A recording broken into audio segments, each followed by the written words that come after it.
করে টানো, হালকা নিচে দিকে নাও, নিচে দিকে টানো, নিচে দিকে নিচে দিকে নিচে দিকে। না আমারটা হবে না এরকম। এই তো ওটা সেই তো মাছগুলো চলছে, ওই তো সেই এগুলো পাঙ্গাস ছাড়া আছে, এগুলো পাঙ্গাসের কাটা বিশাল বিশাল পাঙ্গাস, এইরকম বড় মাছ, সেই পাঙ্গাস উঠে এই যে লতা পাতা আছে না, সব লতা পাতা খাবে, সব মালগা ঘুরে গেল। জায়গাটায় কালী মন্দির আর শিব মন্দির সব আছে।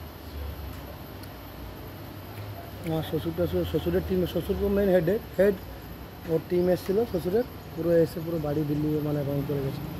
এই পরিমাণগিরি যে চানাচুর জয় দুর্গা, ওর বাড়িও পেন্টিং করে গেছে, নকশার কাজ, বিজয় নকশার একটা মন্দির সব।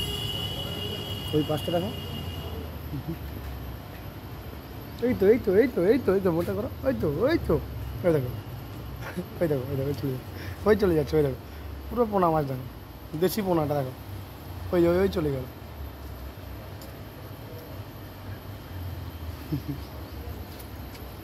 ঠিক গো, এই তো এটি একটু ব্যাংকে আসছি।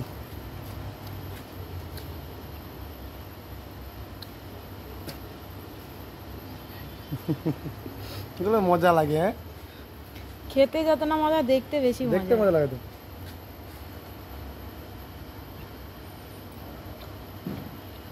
আমি তো অবাক হয়ে যাচ্ছি মাছ দেখে, এত মাছ হুম পুকুরটায়, আর কাউকে ধরতেও দেয় না। না ব্যাস, কেউ ধরবে না,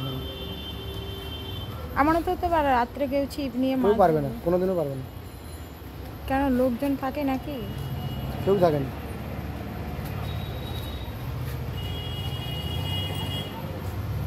যে জাল ফিরবে মাছ উঠবে, শুধু পালা উঠবে, কিন্তু পোতা আছে তো পুরো। আসো, শুধু পাঙ্গাস। বেশি আছে, রূপচান বড় রূপচান আছে, এখন শ্রীকান্ত দেখি। হ্যাঁ হুম বলছে এদের না শ্রীকান্ত 3 রকম কালার চেয়ারে আছে। এরকম পুকুর যদি আমাদের কলকাতায় থাকতো না। একটা রূপচান দেখা হয়, হ্যাঁ মরি কিনেছেন তেলিতে পুরো। কোথায়? হ্যাঁ ও হ্যাঁ, মাছটা ভাসে, তুলছে না কেন? জলটা তো পচে যাবে।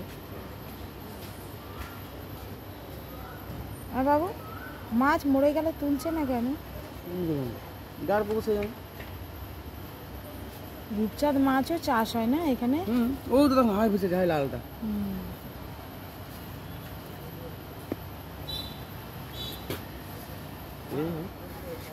ঢুকে যাবো রে, আমি তো খাবো, এই না খাবার দোকানে খেয়ে গেছি। কে বলছে?